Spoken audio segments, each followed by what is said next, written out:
Hi, NErDCamp viewers. Welcome to today's session on nonfiction and informational fiction picture books. We have a panel of wonderful authors today who have agreed to share their time with us. And I'd like to introduce them to you now. Up first, we have Lori Walmark. Lori is an award-winning writer who's written picture book biographies of women in STEM. Of course, that's science, technology, engineering, and math, in fields ranging from computer science to inventing. Her books have earned multiple starred trade reviews, been chosen as Junior Library Guild selections, and received awards such as Outstanding Science Trade Book, the Cook Prize Honor, the AAAS Subaru Prize Long List, and Parents' Choice Gold Medal. Lori has an MFA in writing from VCFA. She's a former software engineer and a computer science professor. And you can find her on the web at loriwalmark.com and at Lori Walmark on social media. So hi, Lori. Hi, everyone. Okay, up next we have author Christy Mahaly. She is a former lawyer who has written more than 20 children's nonfiction titles on topics from free speech to food to fashion. Her recent picture book, Free for You and Me, introduces our First Amendment through poems and stories. Other books include Hey, Hey, Hey, a rhyming picture book about haymaking, and the YA Diet for a Changing Climate, which explores how our food affects the environment. Christie's books have been included on the Green Earth Book Award shortlist, Bank Street Children's Best Books, and Junior Library Guild Gold Standard selections. She grew up in Essex County, New Jersey, and she lives now in Vermont, where she enjoys walking her dog in the woods and playing cello, though apparently, sadly, not simultaneously. And you can find her at the web at christymahaly.com and at Instagram, just like Lori's her name, at Christy Mahaly, or at social media, I apologize. So hi, Christy. Hi, everybody. It's really good to be here. Thanks. Exciting. All right, last but certainly not least is writer Valerie Bowling. And Valerie, oh my goodness, I just lost your information. One moment. Technical Maybe difficulty. I am the least. No, absolutely not. Okay, I'm so sorry. So Valerie is the author of Let's Dance. And in addition to being an author, she's been an educator for over 25 years. When she taught elementary students, it was very difficult to find diverse literature for them. Thus, she is passionate about creating stories in which all children can see themselves and feel valued and heard. She's a graduate of Tufts University and Columbia University Teachers College. Valerie works as an instructional coach with middle and high school teachers. Valerie and her husband live in Connecticut and enjoy traveling, hiking, reading, going to the theater, and dancing. And we're so happy to have her here today. Hi, Valerie. Hi, thank you. I'm so happy to be here. And I'm just going to hold up my book since I don't have a stand the way that Christy and Lori do. So here's my book. And it's so gorgeous. We want to see it for sure. Thank you. All right, so teachers, we reached out to you for your questions, and we came up with some of our own, and those are the topics we're going to be engaging with today. Of course, if you have any follow-up questions, we'd love to hear from you in the comments, and we've shared our, Valerie, I just realized, I don't think I shared where people could connect with you. Do you have a website? Thank you for asking. So my website is my name, valeriebowling.com. That's probably the easiest place because my social media information is there, but Twitter is at Valerie_Bowling and Instagram is at ValerieBowlingAuthor. All right. So you can reach out to the authors through there as well, of course. So our first question for today. This is one that's already generated a lot of discussion between the authors themselves. It was really fun for me to hear their perspective, and now I get to share that with you, which is so exciting.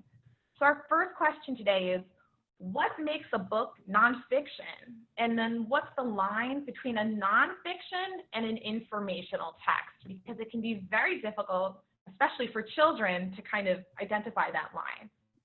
So would anyone like to start us off? I'll start. I think like anything else, it's a spectrum. And there's no real, this is the exact line. But for me, nonfiction is a subset, of course, of informational fiction. And if you're calling it nonfiction, it has to be factual. You can't make up dialogue, you can't make up events, you can't assume what happened. So that's where my personal line is. And I think that's right, Lori. And I think that's a pretty well accepted line, that nonfiction, there's a definition, which is that it's all factual, it can all be verified, it's all true. And the minute an author makes something up, even if it's a biography where you're making up dialogue, that pushes it over to historical fiction. So I didn't mean to interrupt, but I think of yours as being the quintessential nonfiction. Is that right? I would hope so. I would hope so. Whereas I love to write nonfiction, and I do write straight nonfiction, but in my picture books, I've tended to go over to the informational. I make up kid characters that are part of the story of conveying the information. But I think that's where the problem lies, that if all the information is strictly factual, but you have a worm telling the story or a kid character or something, how does that fit into that spectrum? Yeah, and my answer is that it's informational, which is, and I think it's important to say that informational is not less than nonfiction. Absolutely. It's not inferior to nonfiction. It's just different. And the important thing is to make sure that in teaching it and sharing it, that you're not confusing kids. And kids can tell the difference between what's true, what's a fact and what is a made up element of a story. So for me, I think the idea of informational is more inclusive. I think when we think only about nonfiction, that actually narrows us. And I was speaking with a teacher, as Julia said in my bio, I'm an instructional coach, so I work with a lot of different teachers, really middle school and high school, but I have friends who teach elementary school, and so I'm in touch with them about what they're doing. And a fourth grade teacher told me recently that she was including informational text in all of her subjects, in math, in science, and she was using maps and graphs and data tables because she wants kids to realize there are so many places from where we mine information, and that you can use your reading skills to read a map or to read a chart. And so when we open it up to where are the places, what are all the ways in which kids can gain information, it's really powerful. And nonfiction texts are just a piece of that. I think also informational fiction might be more accessible to a lot of children, especially those who maybe are not great readers. So like you said, there could be maps, there could be pictures, there could be charts, there could be other things. Yeah. It just makes it easier. Right. And just, to give an example, my book, Let's Dance, is really, when I wrote it, quite honestly, it was really just a book about a rhyming book about dances. And I knew that I wanted it to be about, I wanted it to celebrate diverse children, but the editor had a vision for making it about dances from around the world. And I was fortunate enough that I didn't even have to change any of my text. She just matched my text to cultural dances. And that's when she asked me to write back matter.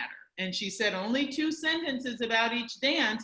And so that added element moved it to become informational text. So I really love that. It was not originally that. So it's interesting how that change occurred. So your information in your informational book is conveyed entirely through illustrations of the different dances and the back matter. I just love that approach. And I really love hearing the story about how you and an editor and an illustrator all, made this joint vision of an introduction to dance around the world. So cool. Thank As a you, mom of a Christy. 6-year-old, Valerie, I can tell you, my daughter absolutely, she's like the nonfiction queen, and she loves your book. Thank you. So, I appreciate it. talk It's about just, accessibility. It really is a great way, especially for younger readers, to be able to access, nonfiction material in an engaging way. And again, with the illustrations, with your words and then the illustrations, they can be exposed to dance. And those who want more information can get it. absolutely. Yeah. Right. Right. All right, ladies, we have a question from Jolene Corrales-Lee in Ridgefield.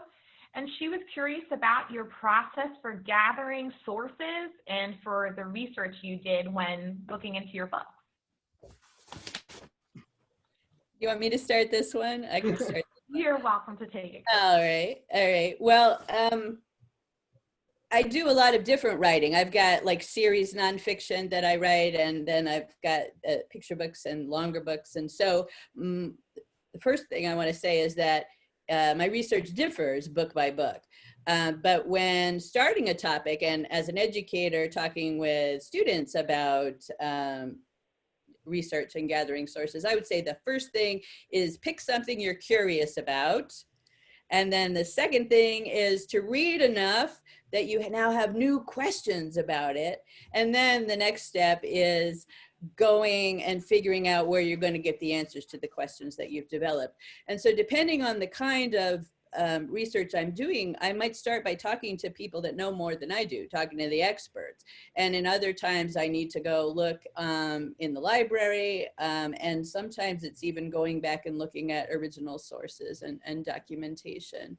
I have to tell you, I'm sorry to interrupt for a second. You just did a great mini lesson that I'm absolutely going to use with my students.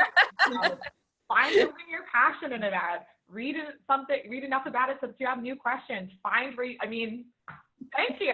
Sorry. Well, you are so welcome. You are so welcome. But it's all true, and it's what writers do, and then of course, knowing when to stop is the other end of the process. But it's different for every book, and then running it by experts. So for my hay book, which was about how we make hay, I was actually, there's the spine of it anyway.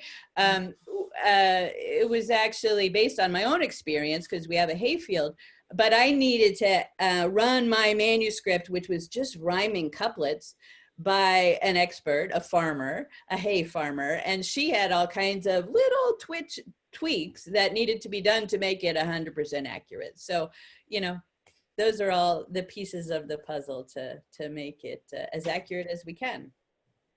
In my case, because I write about dead women in STEM, people used to keep diaries. They used to write letters. They write memoirs. And so you could use that information to get such insight into the person's personality, not just what happened in their life, because even though all of those are primary sources, people don't always tell the truth in primary sources. Also true. But they at least give you such a picture of the person's life. And then from there, I can move out and consult other texts. Most of the people, their letters are in archives. Just this week, I had to contact the archive of a book I'm working on to find out the ages of her grandchildren. And they couldn't give me the ages, but they could give me how many boys, how many girls, sort of the relative. These archive librarians are fabulous. They are your friend whenever you're doing research. But I rarely am interviewing anyone because I write about dead people. Wah, wah. Right. Valerie, We've got advantages, look like for you, since your book is like a very different approach. Right, that's what I was going to jump in. And my experience was quite different because obviously with Christy and Lori, they went into their books knowing that they had to research. I was any research. Surprise! My book ended up being something different from what I had intended it. And as I said, I was asked really as an afterthought to write the back matter. So what I did And I'm almost ashamed to admit it because this is the source we tell students not to use, but I'm going to be honest, knowing that I could only write 2 sentences and I had to find out about, 10 different dances, a couple of which, quite frankly, I had never even heard of before. So I went to Wikipedia, and then I also looked at videos of dances to see if, there were certain words that came to mind. And what's interesting is I was on not a panel, I was doing an event, and the illustrator, who is amazing, as you can see, I mean, right from the start, the joy that jumps off the page in the dance.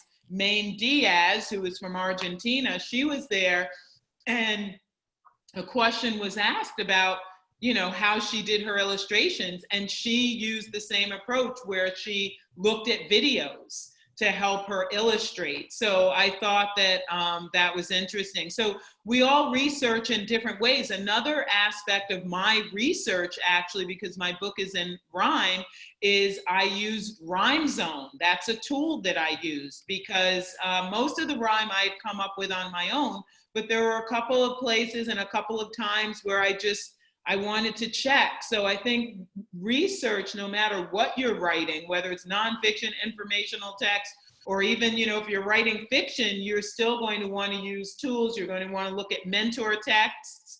You're going to want to see what tools are available to you. So it's not just about the research per se.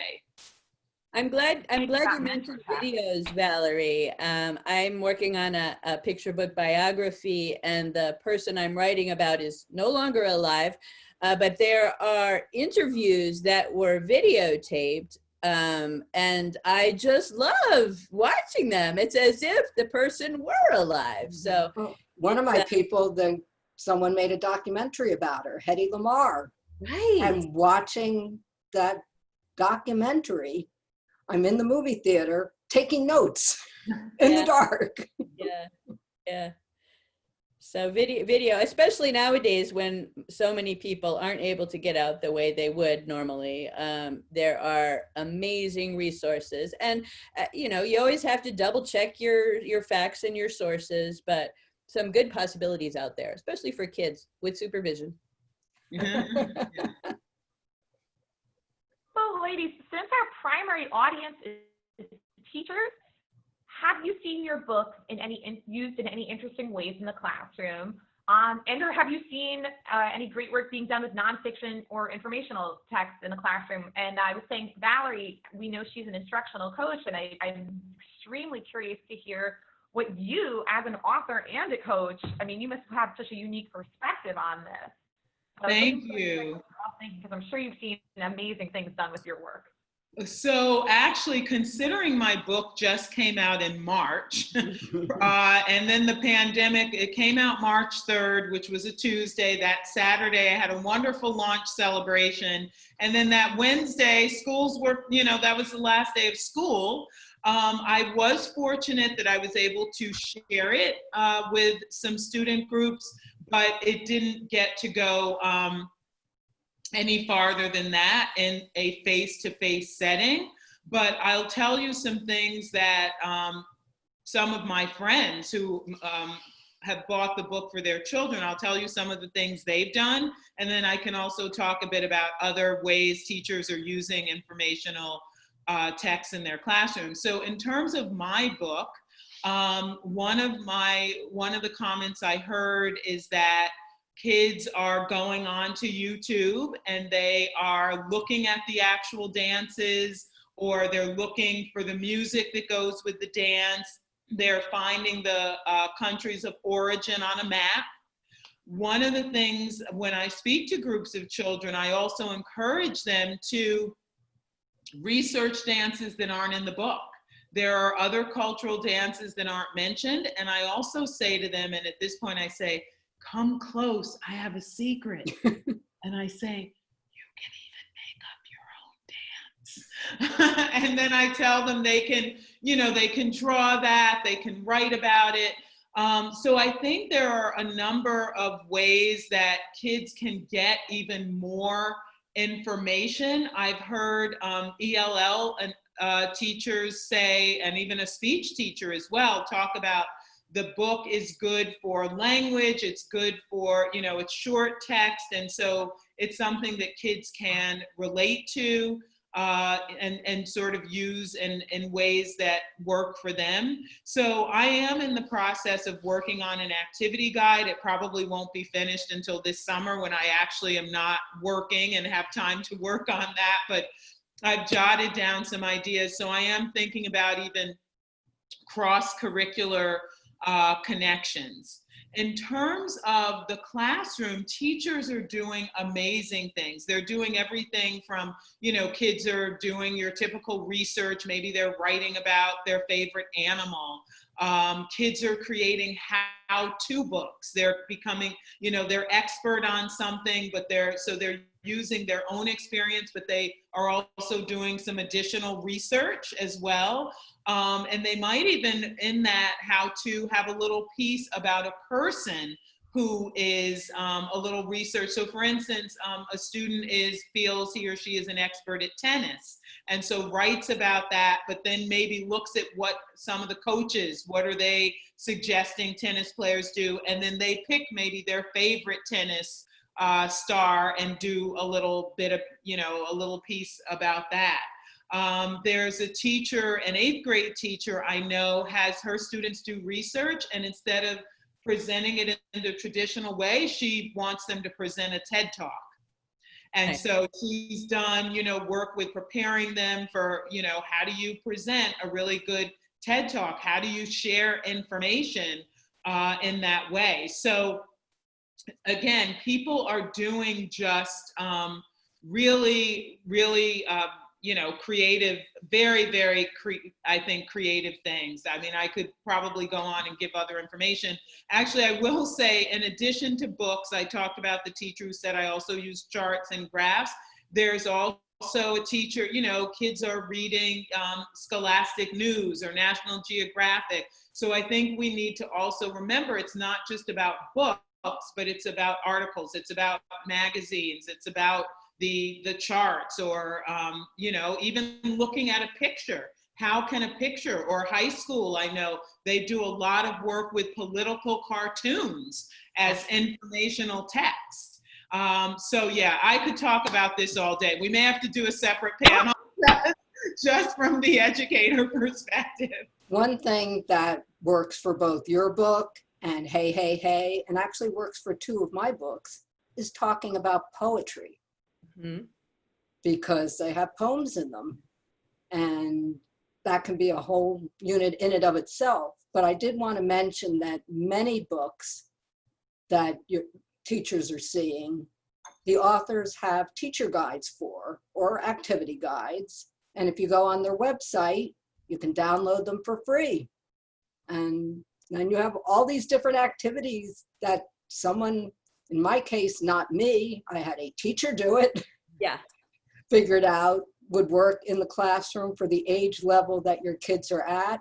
Plus, most activity guides and curriculum guides have Common Core and Next Gen standards listed. So you can use them that way too. So Lori and Valerie and I all had books that came out in early March. Right. So that was March 3rd like, also. Our most recent book hasn't really got out there very much. But I actually was lucky because I had a prior relationship with a classroom that I'd been visiting remotely anyway in Kentucky. So they're in Kentucky, I'm up here in Vermont. And I gave them an advanced reader copy. I sent it to the class because they do a whole project in 2nd, 3rd, and 4th grade, but the 2nd and 3rd graders do a project about book commercials. And so they do little book reviews, and then they videotape their book commercial. And so the whole class, the whole 4th grade class got together and did a review for me on video of my book. So that's kind of one of the advantages when an author is able to have a long-term relationship with a group of learners. It can really enrich everybody's lives. So that was really fun. Through Kids Need Mentors, just so our MZ watching this can get And I believe those signups are usually in the fall, right, for teachers? So if you're an author or a teacher watching this and you want to get involved, I believe Kristen Picone runs that, and Jarrett Lerner is also a part of that. Their author sign up tends to be a little earlier, I think in the summer. Right. And then in the fall, Because they need to know how many teachers they can sign up. Right, right. So it's an amazing experience. Chris, you get Christy's testimony right there. So I encourage anybody interested to follow the hashtag and then sign up yourself, because it really is a very wonderful, rewarding experience. In my case, because my books are biographies and kids in 3rd or 4th grade tend to have to write a biography, that's a natural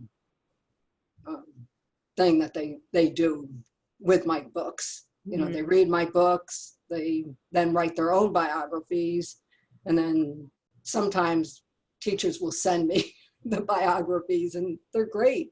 I wrote my first biography in 3rd or 4th grade. It's about George Washington Carver. I love it. Remember it. And Lori, your books are mentor texts, so there you go. Yeah, absolutely.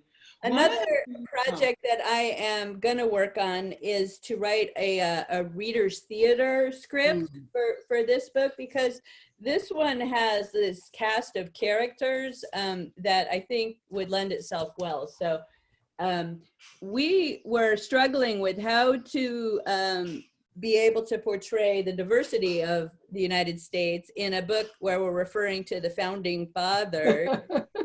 So we used the Hamilton approach with this cast of kid characters who are dressed up in the historical costumes for some of the scenes.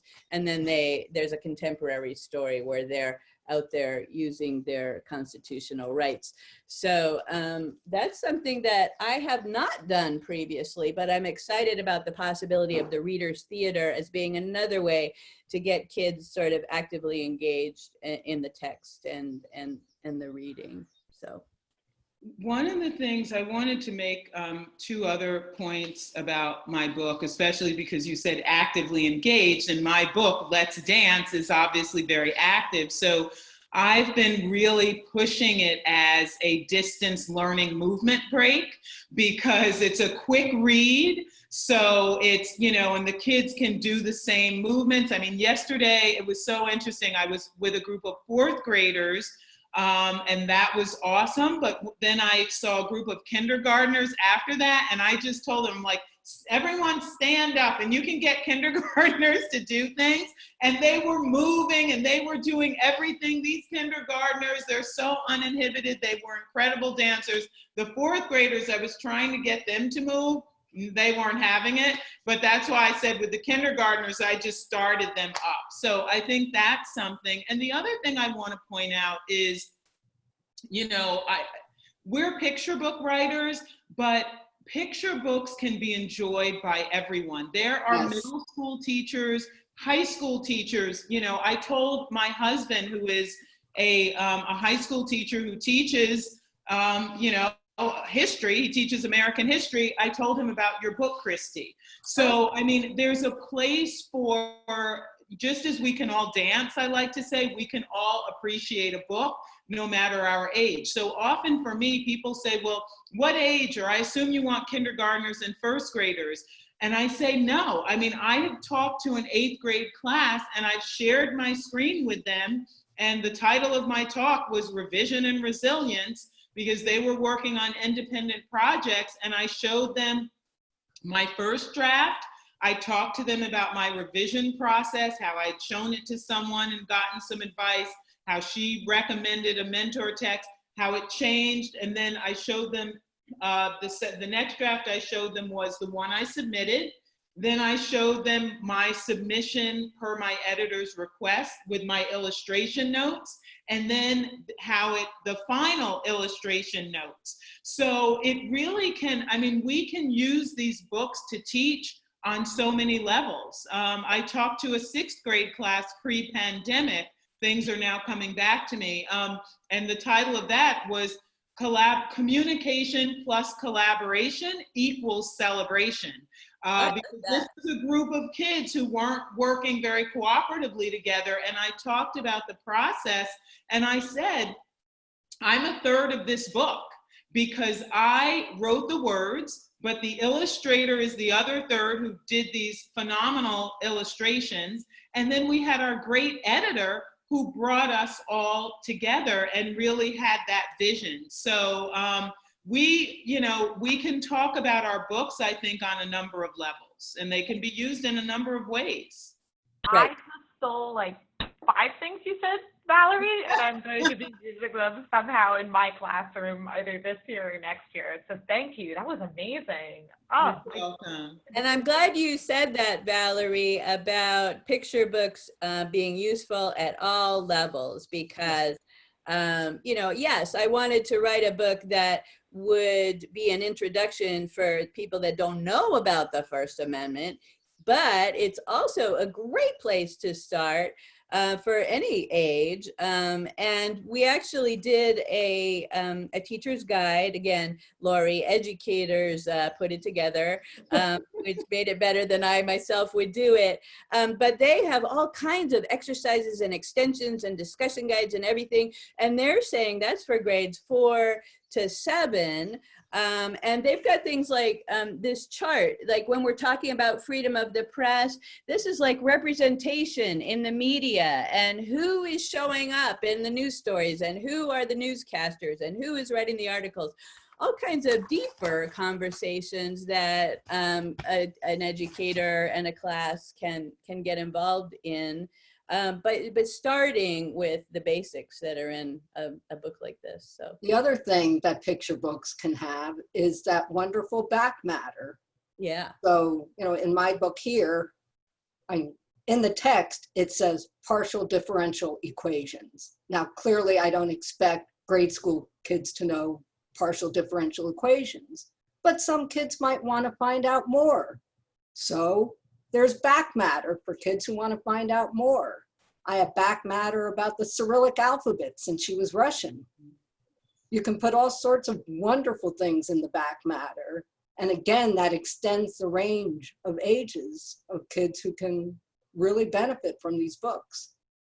Yeah. But even without back matter, I think all kids of any age can read, and adults can read picture books. Yes. well, ladies, thank you so much for sharing your time, your expertise, your talent with the teachers and librarians and administrators of New Jersey who are so passionate about literature. I just can't thank you enough for your time. It's especially during this time where everything is in flux and we're all over the place. It's really nice to be able to take some space and just get back to what's most important, I think, to all of us, children, and encouraging a love of literacy in them and turning them into good citizens too, which I know all of you are extremely interested in. Well, thank you, Julia. And Yes, thank you for moderating. I hope And next so year just one more plug for their most recent books. Christy Mahali has Free for You and Me that just came out in March. Valerie Bowling has Let's Dance that just came out also in March. So I'm just saying maybe we buy some books at a local bookshop because I'm sure the pandemic is not Don't helpful. forget Lori's. Lori's came out. Lori's most recent is, I'm going to ask you to correct me if I pronounce the last name wrong, Numbers in Motion, Sophie Kowaleski, Queen of Mathematics. Very good. Yay! All right. Well, thank you, Nerd Camp New Jersey. And I hope See we you all all next year in person, we hope. Yes, I hope so. Thank you so much for listening to our session. Bye. Bye.